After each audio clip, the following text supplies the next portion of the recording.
Assalamualaikum warahmatullahi wabarakatuh. Perkenalkan, nama saya Emahi Pratama, NIM D1B019115. Saya dari Fakultas Pertanian, Prodi Agribisnis Universitas Jambi.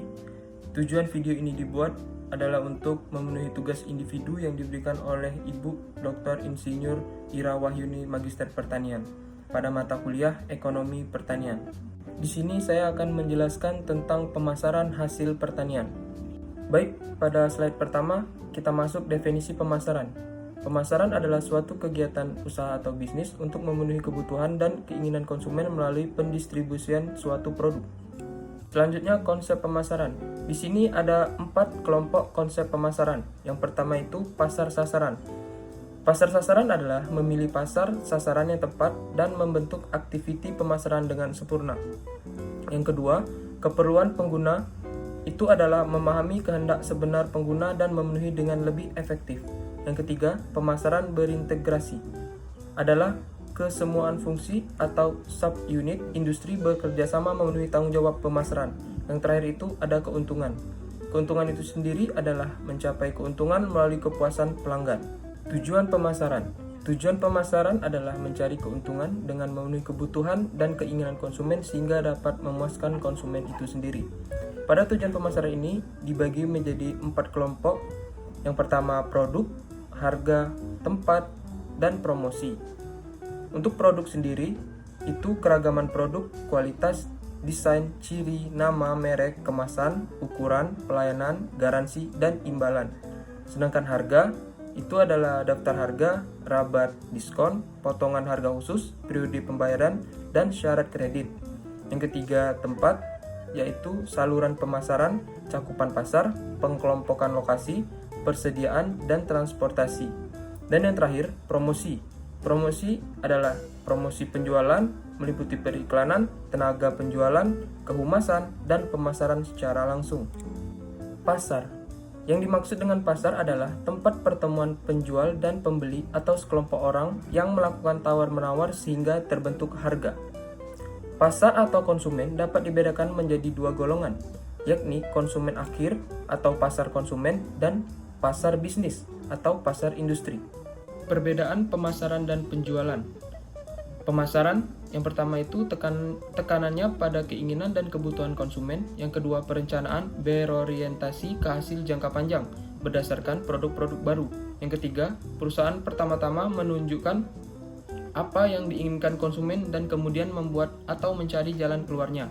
Bagaimana membuat dan menyerahkan produk tersebut untuk memenuhi keinginan konsumen. Yang keempat, berakhir pada kepuasan konsumen. Sedangkan penjualan, yang pertama tekanannya pada produk. Yang kedua, perusahaan pertama-tama membuat produk dan kemudian bagaimana menjualnya. Yang ketiga, perencanaan berorientasi ke jangka pendek berdasarkan produk dan pasar.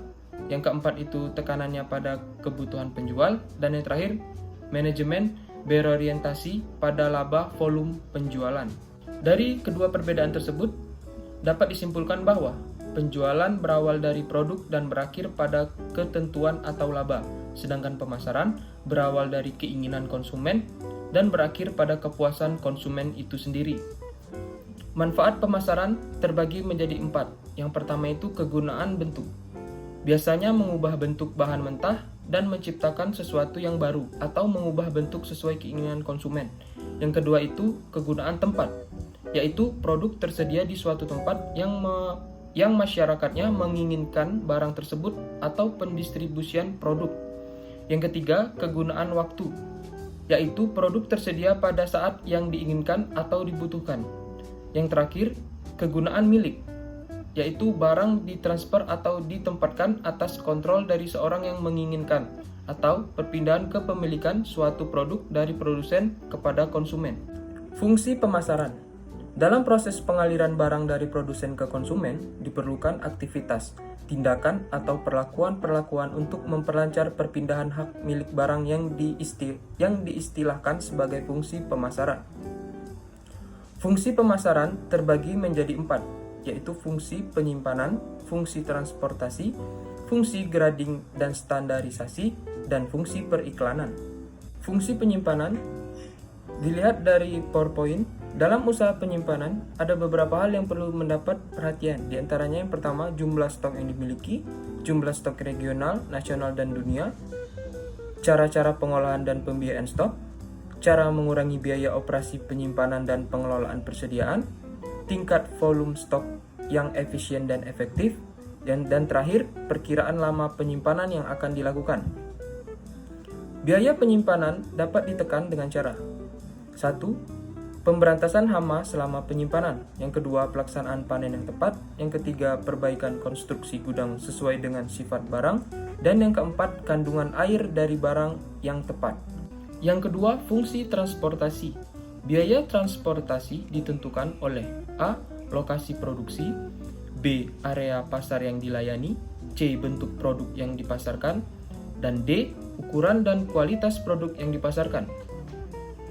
Fungsi pengangkutan merupakan kegiatan perencanaan, jenis barang yang dapat diangkut, volume yang akan diangkut, waktu pengangkutan, dan jenis alat angkut yang digunakan. Yang ketiga, fungsi grading dan standarisasi. Standarisasi sendiri adalah justifikasi kualitas yang seragam antar pembeli dan penjual, antar tempat, dan antar waktu. Manfaat standarisasi dan grading dalam pemasaran adalah 1. Mempermudah pembeli dan produsen memberikan nilai barang tersebut. Yang kedua, mempermudah proses jual beli. Yang ketiga, mengurangi biaya pemasaran dan menekan risiko dalam pengangkutan. Yang keempat, memperluas pasaran sesuai dengan kualitas yang diinginkan dan kemampuan konsumen. Dan yang terakhir, syarat mutlak untuk pemasaran berjangka atau future market. Grading sendiri adalah tindakan mengklasifikasikan hasil pertanian menurut standarisasi yang diinginkan, atau menyortir produk-produk ke dalam satuan atau unit tertentu. Yang terakhir atau yang keempat, fungsi periklanan. Fungsi periklanan dimaksud untuk menginformasikan atau mengenalkan ke konsumen apa yang tersedia atas dibeli dan mengubah permintaan atas suatu produk. Masalah yang timbul dalam periklanan produk-produk pertanian terutama berkaitan dengan karakteristik produk-produk pertanian itu sendiri. Fungsi periklanan terbagi menjadi 4. Yang pertama, media informasi adalah produk yang disampaikan kepada konsumen. Yang kedua, proses iklan, yaitu menyampaikan informasi produk yang diprakarsai produsen untuk disampaikan melalui iklan ditujukan ke konsumen sebagai penerima pesan. Yang ketiga, komunikasi persuasif, yaitu gaya bujuk rayuan atau persuasi yang diterapkan pada iklan mengakibatkan konsumen terbius masuk lingkaran konotasi yang positif terhadap produk yang diinformasikan. Dan yang terakhir, reaksi konsumen. Informasi yang jelas melalui iklan akan membuat reaksi atau tindakan hingga kesadaran untuk mengkonsumsi produk yang diinformasikan.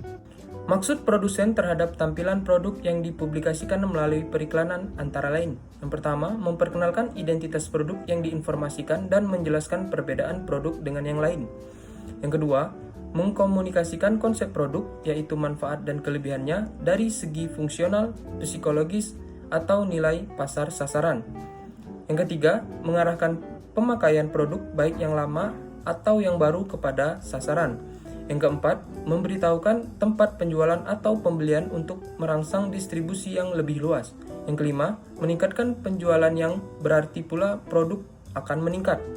Yang keenam, membangun citra produk dan menjaga kemampuan posisi produk dalam pandangan pasar sasaran. Dan yang terakhir, menghadapi dan mengatasi masalah saingan antar produk. Lingkungan pemasaran. Lingkungan pemasaran merupakan berbagai faktor dan kekuatan di luar bagian pemasaran yang mempengaruhi kemampuan manajemen pemasaran untuk mengembangkan dan memelihara hubungan baik dengan pelanggan, pelaku-pelaku, dan kekuatan-kekuatan yang berada di luar fungsi manajemen pemasaran. Lingkungan pemasaran terbagi menjadi dua, yaitu lingkungan makro dan lingkungan mikro. Lingkungan makro. Lingkungan makro merupakan kekuatan masyarakat lebih luas yang mempengaruhi seluruh lingkungan mikro. Faktor-faktor lingkungan makro meliputi: pertama, lingkungan demografi. Demografi adalah telaah mengenai populasi manusia dalam arti jumlah kerapatan, lokasi, umur, jenis kelamin, ras, jenis, dan pekerjaan. Yang kedua itu lingkungan ekonomi. Lingkungan ekonomi terdiri dari faktor-faktor yang mempengaruhi daya beli dan pola pembeli konsumen. Yang ketiga, lingkungan alam. Lingkungan alam meliputi semua sumber daya alam yang dibutuhkan sebagai masukan oleh pemasar atau yang dipengaruhi oleh aktivitas pemasaran. Yang keempat, lingkungan teknologi. Lingkungan teknologi merupakan berbagai kekuatan yang menciptakan teknologi baru dan peluang pasar baru. Yang kelima, lingkungan politik. Lingkungan politik terdiri dari undang-undang, kantor pemerintah, dan tekanan kelompok yang mempengaruhi dan membatasi berbagai organisasi dan individual dalam masyarakat. Dan yang terakhir, lingkungan budaya. Lingkungan budaya terdiri dari lembaga dan kekuatan-kekuatan lain yang mempengaruhi nilai-nilai dasar, persepsi, pilihan, dan tingkah laku yang diatur atau dianut masyarakat. Untuk lingkungan mikro, suatu perusahaan terdiri dari beberapa pelaku dalam lingkungan yang berhubungan dekat dengan perusahaan dan mempengaruhi kemampuannya untuk melayani pasar. Pada kasusnya, yaitu perusahaan itu sendiri, para pemasok, para perantara pasar, para pelanggan, dan para pesaing, serta masyarakat umum. Seperti yang dilihat di PowerPoint, lingkungan mikro mencakup perusahaan, perantara, pesaing, pemasok, pelanggan, serta masyarakat atau publik. Selanjutnya yaitu manajemen pemasaran. Manajemen pemasaran berasal dari dua kata yaitu manajemen dan pemasaran. Menurut Kotler dan Armstrong, pemasaran adalah analisis, perencanaan, implementasi, dan pengendalian dari program-program yang dirancang untuk menciptakan, membangun, dan memelihara pertukaran yang menguntungkan dengan pembeli. Sasaran untuk mencapai tujuan perusahaan, sedangkan manajemen adalah proses perencanaan atau planning, pengorganisasian, penggerakan, dan pengawasan. Fungsi pemasaran adalah kegiatan menganalisis yang dilakukan untuk mengetahui pasar dan lingkungan pemasarannya, sehingga dapat diperoleh seberapa besar peluang untuk merebut pasar dan seberapa besar ancaman yang harus dihadapi. Fungsi pemasaran yang merupakan kegiatan terpadu dan saling mendukung antara lain ada 3, yaitu perencanaan pemasaran, yang kedua implementasi pemasaran, dan yang ketiga pengendalian evaluasi. Yang pertama, perencanaan pemasaran adalah penentuan segala sesuatu sebelum dilakukan kegiatan-kegiatan pemasaran, meliputi tujuan, strategi, kebijaksanaan, serta taktik yang dijalankan. Yang kedua, implementasi pemasaran adalah proses yang mengubah strategi dan rencana pemasaran menjadi tindakan pemasaran. Untuk mencapai sasaran, implementasi mencakup aktivitas sehari-hari dari bulan ke bulan yang secara efektif melaksanakan rencana pemasaran. Yang terakhir atau yang ketiga yaitu pengendalian atau evaluasi. Usaha memberikan petunjuk pada para pelaksana agar mereka selalu bertindak sesuai dengan rencana. Meliputi 1. Penentuan standar, yang kedua supervisi kegiatan atau pemeriksaan, yang ketiga perbandingan hasil dengan standar, dan yang keempat kegiatan mengkoreksi standar. Baiklah, sekian video dari saya. Lebih kurangnya saya mohon maaf. Saya akhiri. Wabillahi taufiq wal hidayah. Wassalamualaikum warahmatullahi wabarakatuh.